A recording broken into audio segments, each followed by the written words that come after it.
Perkenalkan, nama saya Muhammad Al-Mubarak dengan NIM 231041118. Perkenalkan, nama saya Zahira Farahilia dengan NIM 231041117. Perkenalkan, nama saya Muhammad Riyawiti dengan NIM 231411114. Perkenalkan, nama saya Aulia Pindri Fatia dengan NIM 231041121. Di sini saya akan menjelaskan tentang laporan penyaringan air portable berbasis tenaga surya yang disusun untuk memenuhi tugas mata kuliah kewirausahaan yang dibimbing oleh Ibu Fefi Nurdiana Wijayanti, Sarjana Pertanian, Magister Pertanian. Untuk yang pertama yang akan saya sampaikan yaitu tentang identifikasi masalah. Kecamatan Patrang yang merupakan daerah Jember, Jawa Timur mengalami krisis air bersih yang disebabkan oleh keterbatasan sumber air yang layak konsumsi. Faktor seperti pencemaran air tanah, kekeringan, dan minimnya infrastruktur pengolahan air bersih semakin memperburuk kondisi ini. Warga sering mengandalkan air sungai atau sumur yang tidak terjamin kebersihannya, sehingga berisiko terhadap penyakit yang ditularkan melalui air seperti diare dan infeksi saluran pencernaan. Kondisi ini menuntut adanya solusi inovatif untuk menyediakan akses air bersih yang aman dan berkelanjutan. Yang selanjutnya yaitu kebutuhan pengguna. Karena adanya permasalahan tadi, warga Patra membutuhkan solusi penyaringan air yang memiliki karakteristik sebagai berikut. Yang pertama yaitu portable. Portable yaitu artinya mudah dibawa dan digunakan dalam berbagai kondisi, baik di rumah maupun di lapangan. Dan yang kedua yaitu efektif. Artinya yaitu mampu menyaring air dari sumber yang tercemar menjadi layak minum dengan standar kesehatan yang memadai. Yang ketiga yaitu berbasis energi terbarukan, yaitu menggunakan tenaga surya agar dapat beroperasi di daerah dengan keterbatasan akses listrik. Dan yang terakhir yaitu fleksibel, di mana dapat mencairkan kapasitas filtrasi sesuai dengan kebutuhan pengguna, baik individu, keluarga, maupun komunitas kecil. Kemudian yaitu solusi yang diusulkan yaitu yang pertama filtrasi mekanis, yaitu menghilangkan partikel besar seperti pasir, lumpur, dan sedimen yang dapat mengganggu proses penyaringan lanjutan. Kemudian yang kedua yaitu filtrasi karbon aktif yang berfungsi menyerap bau, warna, dan zat kimia berbahaya seperti klorin dan logam berat sehingga meningkatkan kualitas rasa dan kejernihan air. Kemudian yang ketiga yaitu filtrasi membran atau ultrafiltrasi atau reverse osmosis, yaitu yang berguna untuk menghilangkan mikroorganisme patogen, bakteri, virus, dan zat terlarut yang berbahaya bagi kesehatan. Kemudian yang terakhir yaitu sterilisasi UV berbasis tenaga surya dengan menggunakan sinar ultraviolet untuk membunuh bakteri, virus, dan patogen lainnya, memastikan air yang dihasilkan aman untuk dikonsumsi. Kemudian ada beberapa variasi desain prototipe. Yang pertama, desain kotak portable. Bisa dilihat seperti gambar di atas, yaitu fitur utamanya. Yang pertama, bentuk kotak dengan pegangan untuk kemudahan transportasi.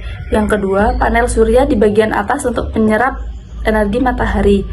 Yang ketiga, sistem filtrasi berlapis di dalamnya, yaitu ada filter mekanis, karbon aktif, dan membran. Yang keempat yaitu pompa mini untuk mempercepat proses filtrasi. Yang kelima yaitu keran keluaran untuk air bersih. Kelebihan desain ini cocok untuk penggunaan rumah tangga atau skala kecil.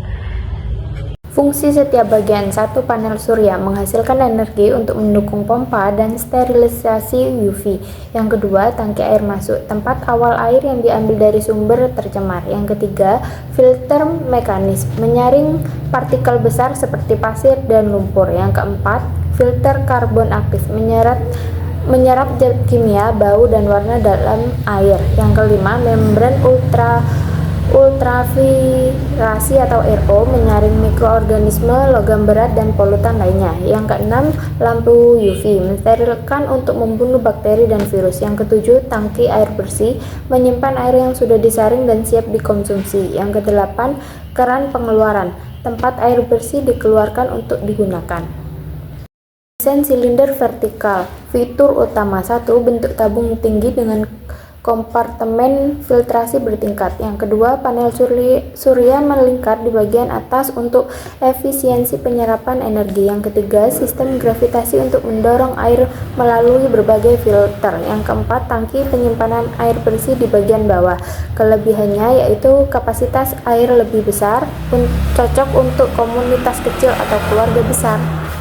Di setiap bagian, yang pertama ada panel surya fleksibel, dipasang di bagian atas untuk menyerap sinar matahari.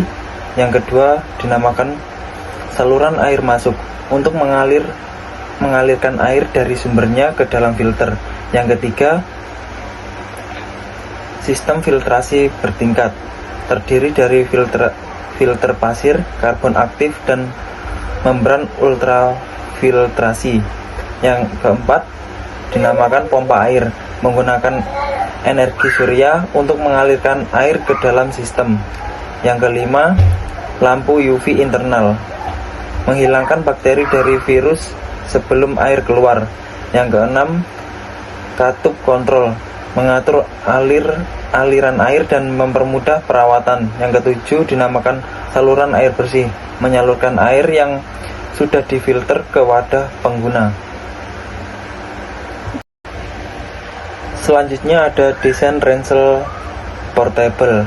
Fitur utama yang pertama, bentuk ransel dengan sistem filtrasi ringan di dalamnya. Yang kedua, panel surya fleksibel terpasang di permukaan ransel. Yang ketiga, selang penyedot air dari sumber alam. Yang keempat, nozzle keluaran dengan filter akhir untuk air bersih siap minum. Kelebihan, mobilitas tinggi, ideal untuk berpetualang, tim penyelamat, atau masyarakat dengan akses air terbatas. Fungsi setiap bagian. Yang pertama, panel surya mini, mengisi daya baterai untuk sistem filtrasi. Yang kedua dinamakan kantong air masuk, bisa diisi dari sungai, danau, atau sumur dangkal. Yang ketiga, pompa manual atau elektrik, membantu mengalirkan air ke sistem filtrasi. Yang keempat, filter berlapis, mekanis, karbon aktif, dan RO, menghilangkan kotoran, zat kimia, dan mikroba. Yang kelima, selang air keluar untuk mempermudah akses ke air bersih. Yang keenam, strap ransel ergonomis, memudahkan pengguna membawa sistem ini saat berpindah tempat. Sebagai penutup, saya ingin mengucapkan terima kasih atas perhatian dan waktu yang telah diberikan. Semoga apa yang telah saya sampaikan dapat memberikan wawasan baru dan bermanfaat bagi kita semua. Sekali lagi, terima kasih. Wassalamualaikum warahmatullahi wabarakatuh.